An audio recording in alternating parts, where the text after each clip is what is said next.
ಇರ್ಬೋದು, ಉದ್ಯಮ ಇರ್ಬೋದು, ಹಲವಾರು ಕೂಡ ಇವತ್ತು ಕೂಡ ಈ ಸಮುದಾಯವನ್ನು ಇನ್ನೂ ಕೂಡ ದಾರಿಯಲ್ಲಿ ಬಿಡ್ತಾರೆ.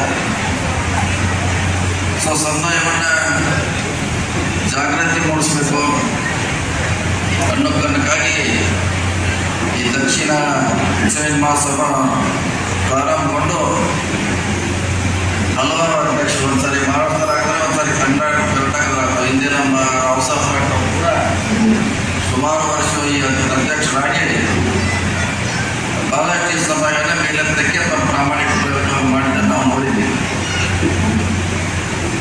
ಇವತ್ತು ಅನೇಕ ಗಣ್ಯರು ರಾಜಕೀಯದಲ್ಲಿ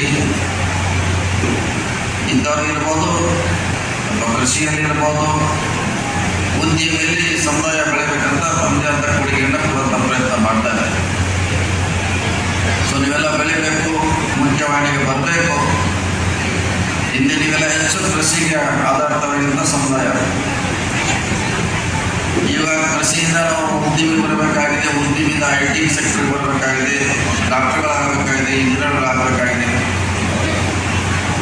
ಆ ನಿಟ್ಟಿನಲ್ಲಿ ಕೂಡ ಈಗ ಭಾಳಷ್ಟು ಜನ ಆ ನಿಟ್ಟಿನಲ್ಲಿ ಭಾಳಷ್ಟು ಜನ ಡಾಕ್ಟರ್ ಆಗಿದ್ದಾರೆ, ಇಂಜಿನಿಯರ್ ಆಗಿದ್ದಾರೆ, IT ಇದ್ದಾರೆ.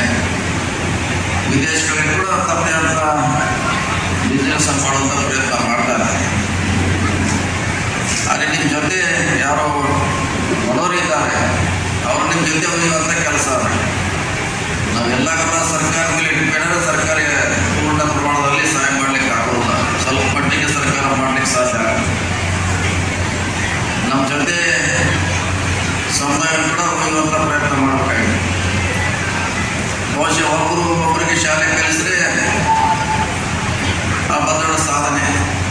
1+1 ಅಂತ ಮಾಡಿದ್ರೆ ಯಾಕಂದ್ರೆ ಒಂದು ವಿದ್ಯಾರ್ಥಿಗೆ ವರ್ಷಕ್ಕೆ 10,000, 20,000, 30,000 ಖರ್ಚು ಮಾಡೋದು ಕೆಲವರಿಗೆ ಏನು ದೊಡ್ಡ ವಿಷಯ ಅಲ್ಲ.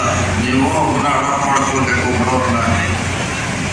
ಅವರಿಗೆ ಉತ್ತಮವಾದ ಶಿಕ್ಷಣ ಕೊಡಬೇಕು, ಉದ್ಯೋಗಿ ಆಗಬೇಕು, ನಾವೆಲ್ಲ ಸಹಾಯ ಮಾಡಬೇಕು.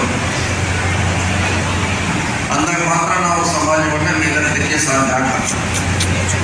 ಸರ್ಕಾರಕ್ಕೂ ನೀತಿ ಎಲ್ಲರೂ ಮಾಡಲಿಕ್ಕೆ ಆಗಲ್ಲ. ಸರ್ಕಾರ ಯಾವುದೇ ನಮ್ಮ ಸರ್ಕಾರದಲ್ಲಿ ಬೇರೆ ಸರ್ಕಾರದಲ್ಲಿ ಕೂಡ ಅದರದೇ ಅಂತ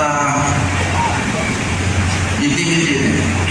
ಅದಕ್ಕಾಗಿ ಇಂಥ ಸಮಯ ಆಗಬೇಕು, ಸಭೆಯಲ್ಲಿ ನಿರ್ಣಯಗಳಾಗಬೇಕು. ಏನಾಗಬೇಕು ನಮ್ಮ ಸಮಾಜ? ಎಷ್ಟು ಜನ ಡಾಕ್ಟರ್ ಆಗ್ತಾರೆ, ಎಷ್ಟು ಜನ ಇಂಜಿನಿಯರ್ ಆಗ್ತಾರೆ, ಎಷ್ಟು ಜನ ಉದ್ಯಮಿಯನ್ನು ಸ್ಥಾಪನೆ ಮಾಡ್ತಾರೆ, ಎಷ್ಟು ಜನ ನೌಕರಿ ಕೊಡ್ತಾರೆ.